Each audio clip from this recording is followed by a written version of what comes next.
Hello everyone, नमस्कार। स्वागत है आप सभी का आपके अपने YouTube channel soft study Akash Kumar पर। साथियों, आज की इस क्लास में मैं आपके लिए लेकर आया हूं क्लास 12 ज्योग्राफी का चैप्टर 4 प्राथमिक क्रियाएं के ऑब्जेक्टिव क्वेश्चन आंसर को। और मेरे भाई, आपको याद होगा मैंने इससे पहले वाले क्लास में आपको इस चैप्टर को बहुत अच्छे तरीके से पढ़ाया है और इसके लिए मैंने एक अलग से प्लेलिस्ट भी बना दिया है। तो आप सिंपल जाकर प्लेलिस्ट में चेक करेंगे तो आपको क्या होगा, ज्योग्राफी का अलग से प्लेलिस्ट मिलेगा और उसी में ये सारे वीडियोज आपको देखने के लिए मिल जाएंगे। तो चलिए शुरू करते हैं फिलहाल आज के अपने पहले प्रश्न से। और पहला प्रश्न जो है मेरे भाई आपके स्क्रीन पे आ चुका है। देखिए, बड़ा इंपॉर्टेंट सा सवाल है। प्रश्न क्या कहता है कि मानव के वे क्रियाकलाप जिनसे आय प्राप्त होती है क्या कहलाती है। पढ़ाए थे ना, मानव के वैसे एक्टिविटीज, वैसे क्रियाकलाप जिनसे हमें क्या होता है, आय यानी कि इनकम प्राप्त होता है, उसको क्या कहा जाता है। ऑप्शन देखिएगा, सामाजिक क्रिया, प्राकृतिक क्रिया, आर्थिक क्रिया और राजनैतिक क्रिया। तो चलिए इसमें सही जवाब आपका हो जाएगा। देखिए, मानव के वैसे क्रियाकलाप मेरे दोस्त जिनसे हमें आय की प्राप्ति होती है उन्हें हम लोग आर्थिक क्रियाएं कहते हैं। क्या कहते हैं? आर्थिक क्रिया कहते हैं। यानी कि आपको ऑप्शन सी जो हो जाएगा वो बिल्कुल इसका सही जवाब हो जाएगा। याद रखिएगा, आर्थिक क्रियाओं की अब जो अकॉर्डिंग टू न्यू एनसीईआरटी आर्थिक क्रियाओं की संख्या कितनी है? 5 आपकी हो जाती है। पहला आपका प्राथमिक, द्वितीयक, तृतीयक, चतुर्थ और पंचम क्रियाकलाप। ठीक है, तो इन सभी टर्म्स के बारे में हम लोगों ने प्राथमिक क्रियाकलाप को बड़े अच्छे से पढ़ा। प्राथमिक क्रियाकलाप क्या होते हैं? वैसे क्रियाकलाप जिनका प्रत्यक्ष रूप से संबंध जो होता है वो प्रकृति से होता है, जैसे एग्जाम्पल के तौर पे कृषि, ये सब। तो प्रश्न ये है कि मानव के वैसे क्रियाकलाप जिनसे आय की प्राप्ति होती है, मतलब वैसा काम जिनसे आपको क्या मिले, पैसा मिले, इनकम मिले, उसको क्या कहते हैं? उसको हम लोग कहते हैं आर्थिक क्रिया। ठीक है, आर्थिक क्रिया कहा जाता है। जनरल सा इसका डिफिनीशन है। लेकिन आप प्राथमिक क्रिया में देखेंगे तो कुछ ऐसे भी कार्य होते हैं जो केवल अपनी आवश्यकताओं की पूर्ति के लिए किया जाता है ना, आवश्यकताओं की पूर्ति के लिए। जैसे आखेटन, शिकार हो गया था, तो शिकार पहले के जमाने में लोग थोड़ी इनकम के लिए करते थे, वो अपने खाने पीने के लिए करते थे। बाद में उसका क्या हुआ, विस्तृत उपयोग हुआ। सेकंड नंबर प्रश्न आप देखिए कि निम्नलिखित में से कौन प्राथमिक क्रियाकलाप है, यानी कि निम्नलिखित में से ऑप्शन दिए गए हैं और पूछ रहा है आपसे कि इनमें से कौन जो है वो प्राइमरी एक्टिविटीज के तहत आएगा। तो याद रखिएगा, ऑप्शन ए है व्यापार, उद्योग, कृषि और सभी। तो देखिए चैप्टर सेकंड में जब नेक्स्ट चैप्टर आप पढ़ेंगे तो उसमें आपको क्या द्वितीय क्रिया में पढ़ना है। द्वितीय क्रिया में आपका उद्योग आता है, लेकिन अभी तक जो आपके पास कंसेप्ट है वो क्या कंसेप्ट है कि सर जो जनरली प्राकृतिक रूप से क्या होता है, प्रकृति पर प्रत्यक्ष रूप से निर्भर होता है, उसको हम लोग कहते हैं प्राथमिक क्रिया। तो कौन आ जाएगा? कृषि आपके प्राथमिक क्रिया में आ जाएंगे। ठीक है, एग्रीकल्चर जो आ जाएगा वो प्राथमिक क्रिया में आ जाएगा। कृषि हो गया, मछली पालन हो गया, देखिए मछली पालन करना, कृषि हो गया, मछली पालन, याद रखिएगा ये नहीं कि मछली पालन हो गया, आखेटन हो गया मतलब शिकार करना हो गया, ये सब आप क्या जाते हैं प्राथमिक क्रियाकलाप में। क्लियर? जो जनरली प्राकृतिक से क्या होता है, डिपेंड होता है, प्राकृतिक पे क्या होता है, निर्भर होता है। तीसरा देखिएगा, लाल कॉलर का संबंध है। अच्छा, लाल कॉलर, आपने फिजिक्स में लाल कॉलर समझा होगा। लाल कलर किससे संबंधित होता था? प्राथमिक रंग से। लाल कलर किससे संबंधित है? प्राथमिक रंग से। सिंपल वही यहां पर भी है। लाल कलर का संबंध किससे है? तो प्राथमिक क्रियाकलाप से है। चूंकि जो प्राथमिक क्रियाकलाप के जो श्रमिक होते हैं, मतलब जो कार्य करने वाले होते हैं, जो किसान होते हैं, जो लोग होते हैं, वो उनका कार्य क्षेत्र क्या रहता है, घर से बाहर रहता है, इसीलिए इनको लाल कॉलर के नाम से भी जाना जाता है। ठीक है, तो लाल कॉलर का संबंध किससे है? तो प्राथमिक क्रियाकलाप से है। अगला आप देखेंगे, चौथा नंबर प्रश्न है कि च्युइंगम को चूसने के बाद शेष बचे भाग को क्या कहते हैं। अगर आपने च्युइंगम खाया होगा तो आपको पता होगा च्युइंगम के बारे में कि वो कभी खत्म ही नहीं होता है, खाते जाइए खाते जाइए, खत्म होता है जी? नहीं खत्म होता है। तो च्युइंगम को चूसने के बाद जो उसका शेष बचा भाग रहता है उसको आप क्या कहते हैं? ऑप्शन है अवशेष, रबर या चीकल या गम। तो देखिए, च्युइंगम को चूसने के बाद जो उसका शेष बचा भाग रहता है उसको चीकल कहते हैं। और ये जो च्युइंगम है दोस्तों, च्युइंगम जो है वो जेपोटा नामक वृक्ष के दूध से क्या होता है, बनता है। ठीक है, जेपोटा नामक वृक्ष के दूध से क्या होता है, ये च्युइंगम बनता है। और च्युइंगम के चूसने के बाद जो शेष बचा भाग रहता है उसको चिकल कहते हैं। अगला देखिएगा, पांचवा नंबर, वही रबर जैसा जो नहीं पदार्थ बच जाता है, रबर जैसा पदार्थ, उसी को चिकल कहा जाता है। उष्णकटिबंधीय अफ्रीका के प्रमुख फसियां। देखिए, उष्णकटिबंधीय मतलब गर्म वाले क्षेत्र, गर्म प्रदेश, जहां पे गर्मी ज्यादा होती है। तो उष्णकटिबंधीय अफ्रीका के प्रमुख फसी कहाँ के हैं? देखिए, भेड़ जो है, ये भेड़ आपका सहारा और एशिया मरुस्थल में ज्यादा पाया जाता है। पढ़ाया है ना, सहारा और एशिया के जो मरुस्थल हैं वहां पर भेड़ जो होते हैं वो पाले जाते हैं। बकरी भी यही का है, सहारा और एशिया मरुस्थल का भी। ऊंट भी सहारा और एशिया मरुस्थल का भी। गाय और बैल जो है ना मेरे भाई वो उष्णकटिबंधीय अफ्रीका के प्रमुख क्षेत्र पशु हैं। क्या है ये गाय और बैल जो है वो उष्णकटिबंधीय अफ्रीका के प्रमुख पशु हैं, गाय और बैल। एक आपके एग्जाम में प्रश्न पूछा गया था हाल ही फिलहाल में 2022 का जब मॉडल पेपर जारी हुआ था उसमें रेनडियर के बारे में पूछा गया था। ठीक है, रेनडियर के बारे में आपसे पूछा गया था, रेनडियर के बारे में, तो याद रखिएगा। देखिए ये जो है ये आपका आर्कटिक और उत्तरी ध्रुव में क्या होता है, ये पशु पाला जाता है, ये प्रमुख पशु है वहां का। ठीक है, और तिब्बत और एंडीज क्षेत्रों में याक और लामा। ठीक है, तिब्बत और उसके एंडीज क्षेत्रों में याद रखिएगा, तिब्बत में क्या होता है आपके तिब्बत याक और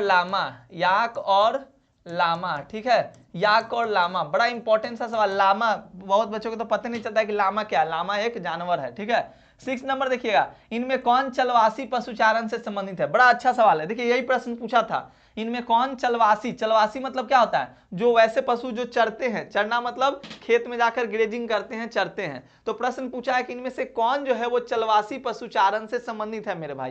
तो देखिए लामा भी आपका क्या है, तिब्बत और एंडीज के क्षेत्रों में लामा पाला जाता है, याद रखिए तिब्बत और एंडीज के क्षेत्रों में लामा। याक भी वहीं पे, रेनडियर कहां पे, तो अभी बताए हैं आर्कटिक और उत्तरी ध्रुव में आपके रेनडियर को पाला जाता है। रेनडियर जो वहां का है प्रमुख पशु है। तो ये सब जो है चलवासी पशुचारण ही है। तो ऑप्शन डी आपके हो जाएंगे, सब क्या है चरता है, सब क्या है, सब इस सबको चराया जाता है। तो चलवासी पशुचारण ये सब आते हैं। तो याद रखिएगा ऑप्शन डी आपके सही जवाब हो जाएंगे। दिख रहे हैं ना प्रश्न। 7वां देखिएगा, इनमें किस देश में वाणिज्य पशुधन पालन किया जाता है। वाणिज्य का मतलब क्या होता है, कॉमर्शियल वे में। पशुधन मतलब आप समझते हैं कि पशुओं को पालना, तो वाणिज्य पशुधन मतलब पशु का पालन किया जाता है न्यूजीलैंड, ऑस्ट्रेलिया, अर्जेंटीना और इनमें से सभी। तो सब हो जाएगा ऑप्शन डी। याद रखिए सबसे ज्यादा वाणिज्य पशुधन पालन किया जाता है तो न्यूजीलैंड, ऑस्ट्रेलिया, या आपका अर्जेंटीना में, यूरुग्वे में, और ये अमेरिका तो आपका सब चीज में भैया आगे ही है। तो अमेरिका में भी वाणिज्य पशुधन पालन किया जाता है। तो इनमें से किस देश में वाणिज्य पशुधन पालन किया जाता है प्रश्न पूछे तो आपके इनमें से सभी आपके करेक्ट जवाब हो जाएंगे। क्लियर, याद रखिएगा, ठीक ना। यूरुग्वे और ये संयुक्त राष्ट्र अमेरिका को भी याद रखेंगे। 8वां नंबर प्रश्न देखिए कि आदिकालीन निर्वाह कृषि किन क्षेत्रों में किया जाता है। आदिकालीन निर्वाह कृषि याद है जी, बड़ा इंपॉर्टेंट सवाल है, इससे हर बार प्रश्न बनता है। इस बार भी आपके एग्जाम में बना था प्रश्न और हर बार इसी मतलब टॉपिक से प्रश्न बनता है। आदिकालीन निर्वाह कृषि किन क्षेत्रों में किया जाता है। तो देखिए आदिकालीन निर्वाह कृषि जो है मेरे भाई वो उष्णकटिबंधीय क्षेत्रों में किया जाता है, मतलब गर्म, जहां पे ज्यादा गर्मी पड़ती है उधर किया जाता है। और आदिकालीन निर्वाह कृषि को आप कर्तन और दहन कृषि के नाम से भी जानते हैं, यह भी ध्यान रखिएगा। इसको आप कर्तन एवं दहन कृषि के नाम से भी जानते हैं। ठीक है, ये टर्म्स याद रखिएगा।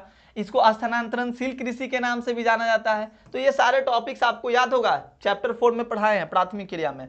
देखिए 9 नंबर प्रश्न है कि आदिकालीन निर्वाह कृषि के अन्य नाम क्या हैं। तो इसको स्थानांतरणशील कृषि के नाम से भी जाना जाता है, इसको कर्तन और दहन कृषि के नाम से भी जाना जाता है मेरे भाई, कर्तन और दहन कृषि के नाम से भी जाना जाता है। याद रखिएगा, तो ए और बी दोनों हो जाएंगे आपके। आदिकालीन निर्वाह कृषि के अन्य नाम क्या है, तो स्थानांतरणशील कृषि भी है, कर्तन और दहन कृषि भी है। इसको आप आगे जाकर पढ़िएगा, मैंने पढ़ाया भी आपको। तो इसको मलेशिया में मिल्पा, लदांग, ये सब नाम से मतलब जाना जाता है। ब्राजील में रोका के नाम से। भारत के जो उत्तरी पूर्वी राज्य हैं आपका, जैसे मिजोरम राज्य है, वहां पे इसको झूम खेती के नाम से भी जाना जाता है आदिकालीन निर्वाह कृषि को। तो आदिकालीन निर्वाह कृषि के अन्य नाम आपके स्थानांतरणशील कृषि, कर्तन एवं दहन कृषि, और भी जो मैंने आपको बताया झूमिंग कृषि, ये सब। देखिए इनमें से कौन सी औजारें कर्तन और दहन कृषि, डेट मीन्स की कौन सी जो औजारें हैं भाई वो आपके आदिकालीन निर्वाह कृषि में या स्थानांतरणशील कृषि में उपयोग किए जाते हैं। तो देखिए ये कब किया जाता था, ये सबसे पुराने जमाने की खेती आदिकालीन निर्वाह कृषि आपका है। मतलब पुराने जमाने के लोग अपना निर्वहन जिस प्रकार से करते थे, इसमें क्या होता था, जनरली जो खेत होता था, खेत में पहले तो अनाज उपजा लिए और जो उसके शेष बचे पदार्थ बच गए ना, उसको जला दिया जाता था और उसी को उर्वरक के रूप में उपयोग कर लिया जाता था। उसको कुछ दिन के लिए किसान क्या करता था, छोड़ देता था, उस भूमि पे खेती नहीं करता था, फिर से उसकी उपजाऊता बढ़ जाती थी।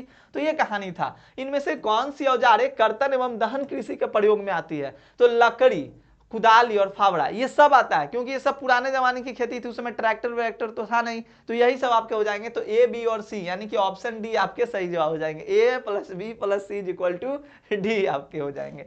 अगला देखिएगा 11 नंबर, देखिए फिर से वही प्रश्न है उसी टॉपिक से, जितना इंपॉर्टेंट बना सब मैंने उठा लिया क्योंकि हर बार इस टॉपिक से प्रश्न पूछता है मेरे भाई, ध्यान रखिएगा, इसको मत आप भूलने का प्रयास भी ना करें। देखिए इनमें से किस कृषि को मैक्सिको में मिल्पा, नाम याद रखिएगा, मैक्सिको में मिल्पा, मलेशिया व इंडोनेशिया में लदांग, देखिए ध्यान दीजिए, इनमें से किस कृषि को मैक्सिको में मिल्पा, मलेशिया व इंडोनेशिया में लदांग के नाम से जाना जाता है? तो याद रखिएगा ऑप्शन ए है गहन निर्वहन कृषि। पढ़ाया ना गहन निर्वहन कृषि के बारे में जी, वैसा कृषि जिससे कि जिसमें आपको गहन निर्वहन कृषि में आपको चावल प्रधान पढ़ाए थे और चावल रहित पढ़ाए थे, याद आ रहा है कुछ? चावल रहित गहन निर्वहन कृषि और चावल प्रधान। चावल रहित में क्या होता था, चावल रहित में जनरली गेहूं सोयाबीन ये सब उपजाया जाता था, और चावल प्रधान में चावल की खेती। चावल की खेती उन क्षेत्रों में की जाती है जहां पे पानी की मात्रा ज्यादा होती है, क्योंकि चावल उपजाने में, धान उपजाने में क्या होता है, आपके पानी की ज्यादा आवश्यकता होती है, ठीक है। और जनरली चावल रहित में आपके ये सब गेहूं हो गया। और गहन निर्वहन का मतलब होता है कि वैसा खेती जिससे कि जनसंख्या, भारी जनसंख्या का क्या हो सके तो निर्वहन हो सके, मतलब ज्यादा से ज्यादा लोगों का निर्वहन। तो ज्यादा से ज्यादा क्या होता है, चावल और गेहूं ही ना सबसे ज्यादा विस्तृत रूप से, मक्का उक्का भी, ज्वार उवार भी होता है, तो ये सब याद रखिएगा। तो याद रखिए मैक्सिको में मिल्पा, मलेशिया व इंडोनेशिया में लदांग के नाम से, और जिसको भारत के उत्तरी पूर्वी राज्य में किससे नाम से, तो झूम खेती के नाम से, यानी कि झूमिंग खेती के नाम से जाना जाता है। झूम में दिल, झूम में झूम। तो याद रखिएगा इसको कहा जाता है आदिकालीन निर्वाह कृषि, ठीक है। ऑप्शन डी आपके हो जाएंगे आदिकालीन निर्वाह कृषि। क्लियर, देखिए ऑप्शन दिख रहे हैं ना आपको, मैं थोड़ा साइड हो जाता हूं, दिख रहा है ना, आदिकालीन निर्वाह कृषि आपके सही जवाब हो जाएंगे। अगला देखिएगा 12 नंबर प्रश्न मेरे भाई, कि भारत में सिंध गंगा के मैदान में, सिंध गंगा का मैदान मतलब ज्यादा पानी वाला क्षेत्र, ऐसे ऐसे समझिए कहानी को, कितना प्रश्न याद कीजिएगा।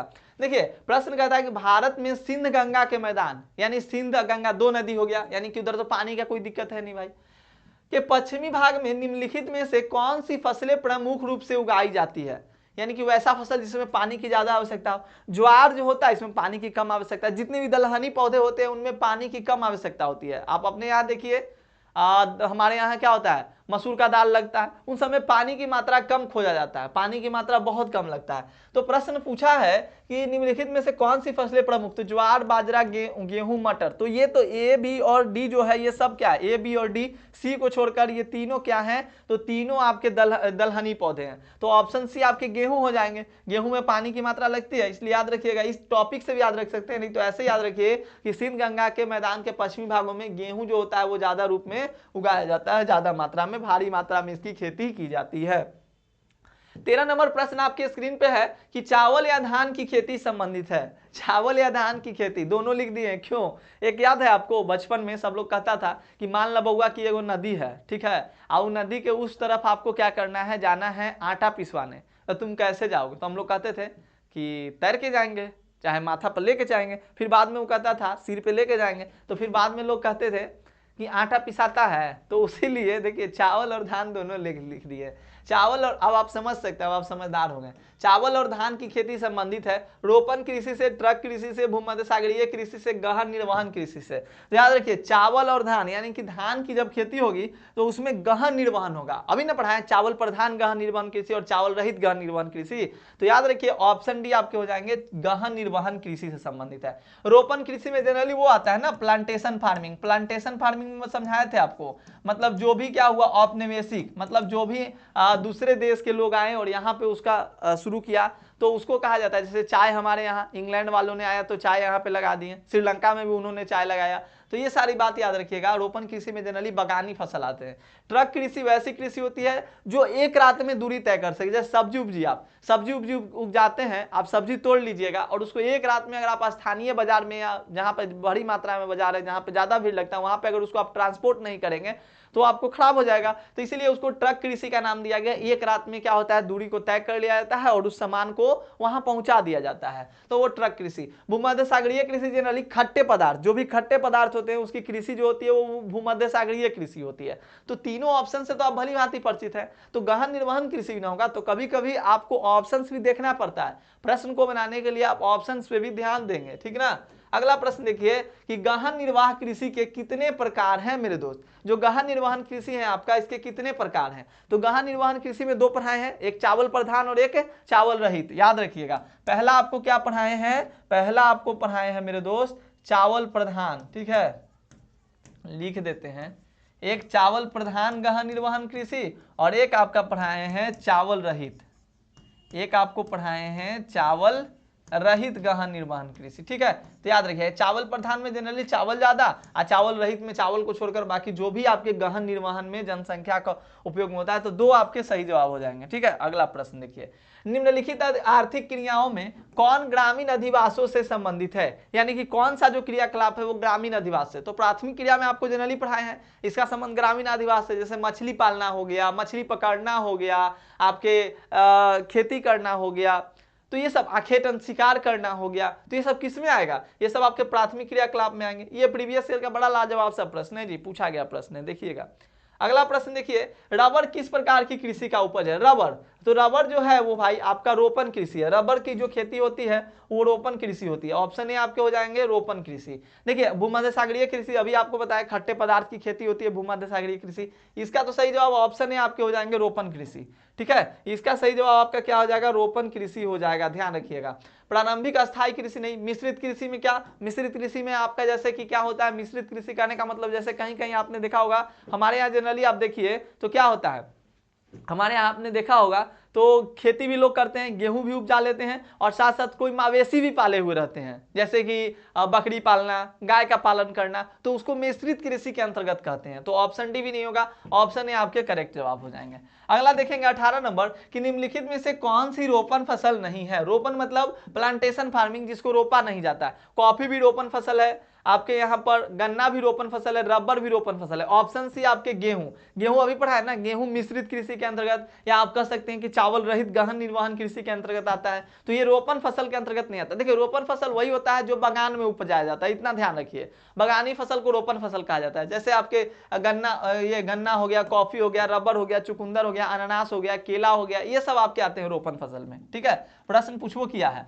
अगला देखिएगा, निम्न में से कौन सी कृषि के प्रकार का विकास यूरोपीय औपनिवेशिक समूहों द्वारा किया गया। देखिए यूरोपीय औपनिवेशिक, जैसे पुर्तगाल यूरोप में है तो पुर्तगाल से आया था, तो हमारे यहाँ तंबाकू का पौधा लगाया है ना जी, पुर्तगाल से। अंग्रेज आए थे, चाय लेकर आए, ठीक है, अंग्रेजों ने चाय श्रीलंका में भी लगाया, तो ये सब औपनिवेशिक समूहों द्वारा किया गया। तो वो आपके किस कृषि को कहा गया, तो रोपण कृषि। क्या जी, रोपण कृषि। ठीक है, तो कहता है निम्न में से कौन से कृषि के प्रकार का विकास यूरोपीय औपनिवेशिक, औपनिवेशिक मतलब समझते हैं, औपनिवेशिक का मतलब वैसे देश जो क्या करते थे, जो एक संपन्न देश पे अपना प्रभुत्व जमा लेते थे। जैसे देखते थे, जैसे आपको याद होगा, अपने भारत को सोने की चिड़िया कहा जाता था, और इसको क्या किया अंग्रेजों ने, क्या किया, अपना औपनिवेश बनाया, औपनिवेशवाद, औपनिवेश बनाया, मतलब इसको अपने कब्जे में लिया, और जितने भी संसाधन हमारे यहाँ के थे उसको अति दोहन किया।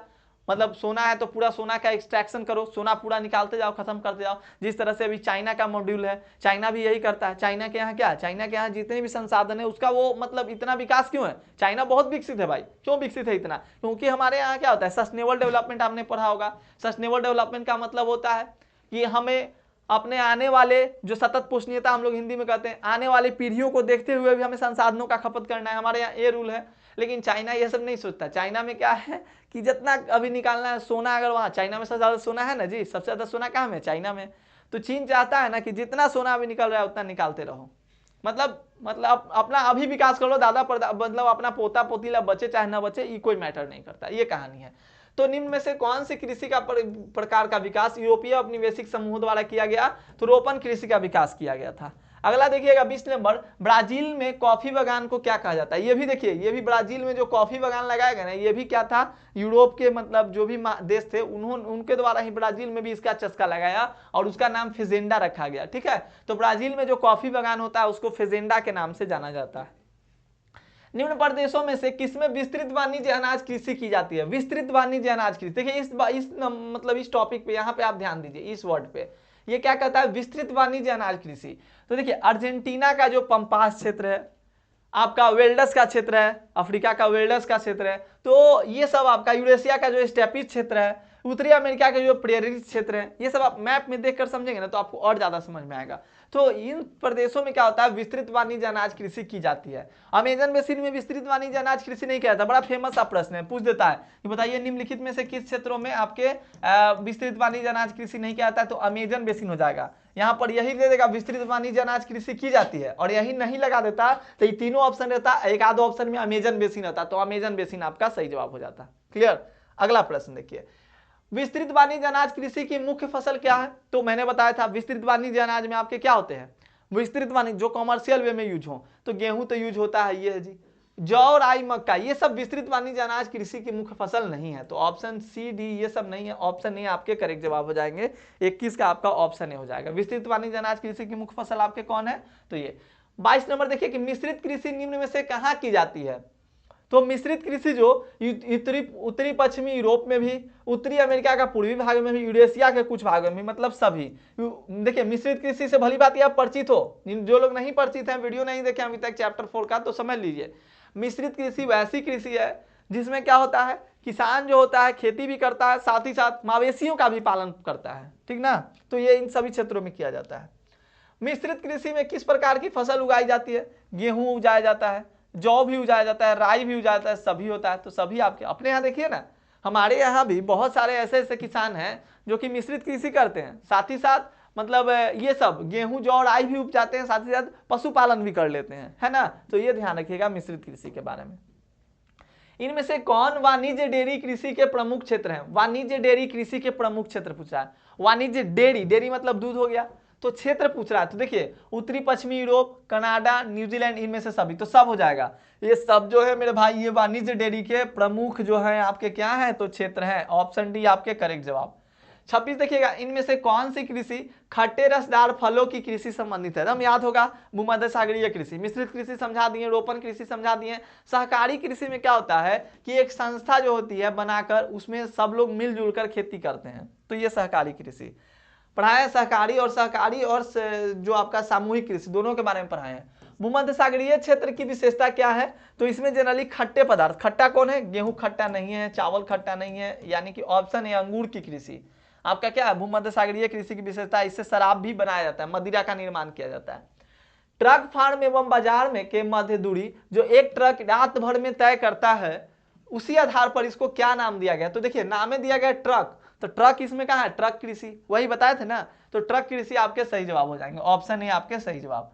29 नंबर है कि 28 नंबर है कि पश्चिमी यूरोप एवं उत्तरी अमेरिका के औद्योगिक क्षेत्रों में उद्यान कृषि के अतिरिक्त और दूसरे प्रकार की कौन सी कृषि की जाती है? मतलब पश्चिमी यूरोप और उत्तरी अमेरिका में पूछा है। तो देखिए पश्चिमी यूरोप और उत्तरी अमेरिका में यहाँ पर एक कारखाना कृषि भी किया जाता है, ठीक है, कारखाना कृषि, ठीक है। तो पश्चिमी यूरोप और उत्तरी अमेरिका में औद्योगिक क्षेत्रों में उद्यान कृषि तो किया ही जाता है, साथ ही साथ कारखाना कृषि भी किया जाता है। अगला देखेंगे, सहकारी कृषि अधिक सफल रही, तो ये प्रश्न बड़ा वीवीआई है, बड़ा वीवीआई प्रश्न है। सहकारी कृषि सबसे ज्यादा सफल कहाँ रही है? तो डेनमार्क में। ऑप्शन भी आपके सही जवाब हो जाएंगे, डेनमार्क, याद रखिएगा। 30 नंबर है, सामूहिक कृषि को सोवियत संघ में क्या नाम दिया गया है? तो सामूहिक कृषि को सोवियत संघ में कोलखोज के नाम से जाना जाता है। क्या? कोलखोज, याद रखिएगा, याद कर लीजिएगा, एक आध प्रश्न ऐसा रहता है जो याद करना है आपको, तो कोलखोज आपके सही जवाब हो जाएंगे। फूलों की कृषि क्या कहलाती है? तो फूलों की कृषि को पुष्पोत्पादन कहते हैं, बड़ा इंपॉर्टेंट है, इसको अंग्रेजी में कहते हैं फ्लोरिकल्चर, ठीक है, अंग्रेजी में कहते हैं इसको फ्लोरिकल्चर। अगला देखिएगा, निम्न प्रदेशों में से किसमें विस्तृत वाणिज्य अनाज कृषि नहीं की जाती है? पूछ दिया ना, तो अर्जेंटीना के पंपास क्षेत्र में होवे करता है, पढ़ाए हैं आपको। यूरेशिया के स्टेपी क्षेत्र में भी होता है, उत्तरी अमेरिका के प्रेरी क्षेत्र में, अफ्रीका के वेल्डस क्षेत्र में भी होता है। तो सही जो आपके क्या हो जाएंगे, अमेजन बेसिन में आपके क्या होते हैं, विस्तृत वाणिज्य अनाज कृषि नहीं की जाती है। तो एज वेल एज देखिए प्रीवियस ईयर प्रश्नों को भी मैंने चैप्टर के साथ ही इंक्लूड कर दिया, तो आपको परेशान नहीं होना है, बस ध्यान से आपको देख लेना है। 50 प्रश्न लाए हैं जी, समझ रहे हैं, चैप्टर 4 से 50 प्रश्न लाए हैं, एको प्रश्न छूटा है एनसीईआरटी का? नहीं छूटा है, सबको ले लिए हैं। 33 देखिएगा, निम्नलिखित में कौन सी खाद्य फसल है, मतलब खाने वाली फसल है? तो गन्ना नहीं, कॉफी नहीं, मक्का नहीं, रबर नहीं। क्या सर नहीं? मक्के के तो खाया जाता है सर, रबर, कॉफी, गन्ना ये सब को नहीं खाया जाता। तो ऑप्शन सी आपके सही जवाब हो जाएंगे, मक्का। ये सब देख देख के लगाने वाला, ठीक है, इस सब में क्या एक्सप्लेनेशन किया जाए, ये सबको देखिए लगाइए ना जी। चाय, कॉफी, कोको, रबर, कपास, गन्ना, केले, अनानास किस प्रकार की कृषि के उदाहरण है? चाय, कॉफी, कोको, देखिए चाय, कॉफी, कोको, चाय कहाँ से आया? इंग्लैंड से आया, तो ये सब बात कही जा रही है, तो ये सब आपके रोपण कृषि, तो ऑप्शन भी आपके हो जाएंगे रोपण कृषि, क्योंकि ये औपनिवेशिकों द्वारा, जो औपनिवेशवाद हम लोग बनाए उनके द्वारा ये सब क्या किया गया है, इनका विकास किया गया है, ठीक है। क्लियर। अगला प्रश्न देखेंगे आप कि मानव का सबसे प्राचीनतम आर्थिक क्रियाकलाप क्या था। तो मानव का सबसे प्राचीनतम आर्थिक क्रियाकलाप क्या था, आखेटन एवं भोजन संग्रह, मतलब शिकार करना और भोजन का क्या करना, संग्रह करना, भोजन को इकट्ठा करना। जो लोग आखेटन नहीं करते थे वो कंदमूल फल खाकर अपना जीवन व्यतीत करते थे, इस तरह से। अगला प्रश्न आप देख लीजिए 36 नंबर, मसाई क्या है। तो मसाई जो है एक केन्या, आपने देश सुना होगा, तो वहां की एक जनजाति है, ठीक है, प्रमुख जनजाति है आपकी मसाई। शुष्क कृषि में निम्न में से कौन सी फसल नहीं बोई जाती है। तो देखिए शुष्क कृषि में जनरली मैंने आपको बताया कि जो भी दलहनी पौधे आपके होते हैं, जनरली मतलब पानी लगता है ऐसा नहीं है, लेकिन दलहनी पौधों में पानी की मात्रा का उपयोग बहुत कम होता है। इसीलिए अगर आपसे प्रश्न पूछे कि शुष्क कृषि में निम्न में से कौन सी फसल नहीं बोई जाती है, तो शुष्क कृषि में आप क्या नहीं बो सकते हैं, आप रागी, ज्वार, मूंगफली ये सब बो सकते हैं, आप गन्ना नहीं बो सकते हैं जी, क्योंकि ये सब क्या है, सब दलहनी में आ जाता है आपका। और याद रखिएगा दलहन में सबसे ज्यादा, अगर विश्व में सबसे ज्यादा दलहन में उत्पादन करता है तो कौन है, वो भारत है, ठीक है। कौन है, भारत। सबसे ज्यादा आगे कौन है, भारत। कपास में कौन सबसे आगे है, कपास में सबसे आगे कौन है, भारत। और जूट में भी सबसे आगे कौन है, जूट में, याद रखिए जूट में सबसे आगे कौन है, भारत। कोयला में सबसे आगे कौन है, सब इसी चैप्टर का इंपॉर्टेंट प्रश्न है, कोयला में सबसे आगे कौन है, चीन। क्यूबा की रानी किसको कहा जाता है, गन्ना को। सब प्रश्न पूछा जाता है आपके एग्जाम में, सब याद रखिए, आ गया तो बता दे रहे हैं। क्यूबा की रानी गन्ना को कहा जाता है, दलहनी पौधा। कोयला में सबसे ज्यादा उत्पादन चीन। तो देखिए कोयला में पूछे चाहे सोना में पूछे, कोयला में पूछे चाहे सोना में पूछे, ये सब आपका क्या हो जाएगा, चीन हो जाएगा, ठीक ना। कोयला, सोना ये सब चीन हो जाएंगे। अगला प्रश्न आप देखेंगे, खरीफ फसल की कृषि ऋतु क्या है। खरीफ फसल वही धान की खेती जब हम लोग करते हैं, तो धान की खेती जून में क्या होता है, ऐसा होता है। अभी देखिए सितंबर आ गया है ना, सितंबर का एंड होने वाला है, अक्टूबर में छठ पूजा होता है, तो उसमें देखते हैं नए नए धान से क्या होता है, खीर उड़ बनता है। तो याद रखिएगा यहाँ पे कहा जाता है कि खरीफ फसल की कृषि ऋतु क्या है, तो जून से सितंबर जनरली माना जाता है, लेकिन मानसून यानी पानी उनी का थोड़ा सा आगे पीछे होता है, तो एक आध महीने मतलब 10-15 दिन आगे पीछे भी ये चला जाता है। तो जनरली जून से सितंबर खरीफ फसल का एक निर्धारित तिथि है, ठीक है। जनरली इसमें क्या होता है, मूंगफली, आपके चावल, ये सब आपके होते हैं, धान की खेती होती है ना, तो याद रखेंगे। चलिए अगला प्रश्न देखेंगे, गेहूं की खेती के लिए आदर्श तापमान कितना होता है। देखिए गेहूं की खेती दो जगहों पे की जाती है, शुष्क इलाकों में भी, और आपके यहाँ पे आर्द्र इलाका होता है वहां पे भी किया जाता है। तो जहां पे जनरली ये जो प्रश्न पूछा है गेहूं की खेती के लिए आदर्श तापमान, तो आदर्श तापमान जो होता है वो 10 से 20 डिग्री सेल्सियस होता है। लेकिन आप कहीं कहीं देखेंगे कि 20, 22, 25 दिया जाता है। लेकिन आप जनरली याद रखिए गेहूं की जब खेती होती है हमारे यहाँ, उस समय हमारे यहाँ ठंड का मौसम रहता है और तापमान जनरली 20 से नीचे ही रहता है, 10 से 20 के बीच में रहता है, कभी 17, कभी 16। और मनुष्य को जीवन जीने के लिए 25 डिग्री सेल्सियस की आवश्यकता होती है। एक अच्छा अगर मान लीजिए आपको अच्छा फील करना है, पूरा अच्छा फीलिंग आना है, न थकान उकान कुछ नहीं फील है, तो 25 डिग्री सेल्सियस तापमान में आप रहेगा तो आपको अच्छा फीलिंग आएगा। ये मनुष्य के लिए फेवरेबल आपका क्या है, तो ये तापमान है। तो गेहूं की बात की जा रही है, तो गेहूं के लिए 10 से 20 डिग्री सेल्सियस याद रखिएगा। चलिए किम्बरले क्यों विश्वविख्यात है, तो किम्बरले हीरा, ये कहाँ है, दक्षिण अफ्रीका में, तो हीरा के लिए क्या है, तो ये विश्वविख्यात है। निम्नलिखित में कौन एक रेशेदार फसल नहीं है, मतलब जिसमें रेशा, तो कपास में रेशा होता ही है। भारत इसका सबसे नंबर 1 उत्पादक देश है, विश्व में सबसे नंबर 1 भारत इसका उत्पादक देश है। कॉफी में भी आपके मेस्टा, जूट, तो कॉफी में रेशा होता है जी, नहीं होता है। जूट में भी रेशा होता है। मेस्टा जो होता है, देखिए मेस्टा भी एक तरह से क्या कहा जाए, तो ये जूट जैसा ही, मतलब कह सकते हैं कपास और जूट जैसा ही रेशेदार फसल है। तो याद रखिएगा कॉफी आपके सही जवाब हो जाएंगे, ऑप्शन बी। क्या जी, ऑप्शन बी कॉफी हो जाएगा, ध्यान रखिए ऑप्शन बी कॉफी रेशेदार फसल नहीं है, कॉफी रोपन फसल में आता है। लॉरेंस सार क्षेत्र प्रसिद्ध है किस लिए, तो लौह इस्पात यानी कि लौह अयस्क के लिए प्रसिद्ध है। देखिए 3-4 प्रश्न पूछता है आपसे, लौह इस्पात में आपका पूछता है तो बर्मिंघम आपका हो जाएगा। लौह इस्पात में जो इंपॉर्टेंट आपसे पूछता है जी, याद रखिए लौह इस्पात ये आपका हो गया, लॉरेंस सार तो लौह इस्पात है ये है, लेकिन बर्मिंघम भी किस लिए प्रसिद्ध है, बर्मिंघम जी भी जो है वो लौह इस्पात के लिए प्रसिद्ध है। जो आपका एसेन है वो भी क्या है, तो लौह इस्पात के लिए ही प्रसिद्ध है। तो ये सब याद रखिएगा, आपके सिलेबस से ये सब प्रश्न है। अगला देखेंगे, निम्नलिखित में से कौन सा देश कोयला का सबसे बड़ा उत्पादक है, तो कोयला का सबसे बड़ा उत्पादक देश अभी पढ़ाए हैं, कोयला का सबसे बड़ा उत्पादक देश चीन है, ठीक है। कोयला सबसे ज्यादा कहां में, तो चीन में। सोना सबसे ज्यादा कहां में, चीन में, याद रखिएगा। अगला देखिए, निम्न में कौन खाद्य फसल है, खाने वाला फसल, तो गेहूं को हम लोग खाते हैं, जनरली ऑप्शन ए ही हमारा हो जाएगा। गन्ना, कॉफी, चुकंदर ये सब रोपन फसल में आता है। अगला देखिएगा, चाय का सबसे बड़ा उत्पादक देश कौन है, चाय के लिए पूछ रहा है, तो चाय का सबसे बड़ा उत्पादक देश अगर बात कर ले तो चीन है। सब चीज में चीन आ गया जी, कोयला में, सोना में, चाय में, इस सब में तो चीन आ गया है ना। हम लोग कौची में आ गए हैं, कपास में आ गए हैं, हम लोग कोची में आ गए हैं, दलहनी में आ गए हैं, जूट में आ गए हैं, यही सब में आ गए हैं। सबसे ज्यादा मसाला भारत में कहाँ होता है, मध्य प्रदेश में, याद रखिएगा। अगला प्रश्न देखिए 47 नंबर, विश्व का सबसे अधिक कपास उत्पादक देश कौन है, तो ये भारत हो जाएगा। सबसे अधिक कपास उत्पादक देश भारत, और जूट उत्पादक भी पूछ देना तो जूट उत्पादक में भी आपका क्या हो जाएगा, भारत हो जाएगा। ठीक है, जूट उत्पादक और कपास उत्पादक में आपके भारत हो जाएंगे।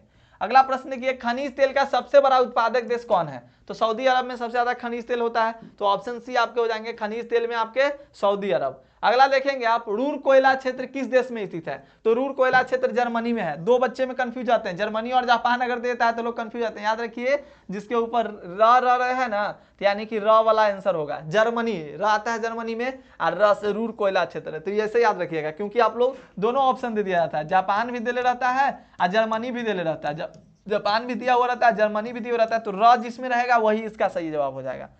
अगला देखिए, निम्नलिखित में से किसे क्यूबा की रानी कहा जाता है, तो गन्ना को क्यूबा की रानी के नाम से जानता है, तो ऑप्शन सी आपके हो जाएंगे, क्योंकि जो क्यूबा जो आपका है, क्यूबा में उसके उस देश का विकास में सबसे ज्यादा योगदान किसका है, तो गन्ने का, इसलिए गन्ने को क्यूबा की रानी के नाम से जाना जाता है। अगला देखेंगे, विश्व में तांबा अयस्क का सबसे बड़ा उत्पादक देश कौन है, देखिए तांबा में पूछा है, तो तांबा में सबसे ज्यादा तो चिली जो है मेरे भाई, वो तांबा में सबसे बड़ा उत्पादक देश है। कौन, चिली, तो चिली आपका तांबा का सबसे बड़ा उत्पादक देश है, ची हर सही से लिखाता है, चिली जो है वो तांबा का सबसे बड़ा उत्पादक देश है। तो इस तरह से मेरे दोस्त 50 प्रश्न मैंने आपको चैप्टर 4 से यानी प्राथमिक क्रिया से कराया। अगले क्लास में हम लोग इसके क्वेश्चन आंसर को देखेंगे। लगातार आपकी क्लासेस चल रही है, तो आप लोग वीडियो को लाइक करेंगे और इस तरह से अपने दोस्तों के साथ शेयर करते रहेंगे, और उम्मीद है कि आपको सारे प्रश्न समझ में आएंगे। तो वीडियो को लाइक कीजिएगा, चैनल पर नए होंगे सब्सक्राइब कीजिएगा, और इस वीडियो को अपने दोस्तों के साथ शेयर अवश्य कीजिएगा। मिलते हैं हम लोग अगले क्लास में, तब तक के लिए धन्यवाद। जय हिंद, जय भारत।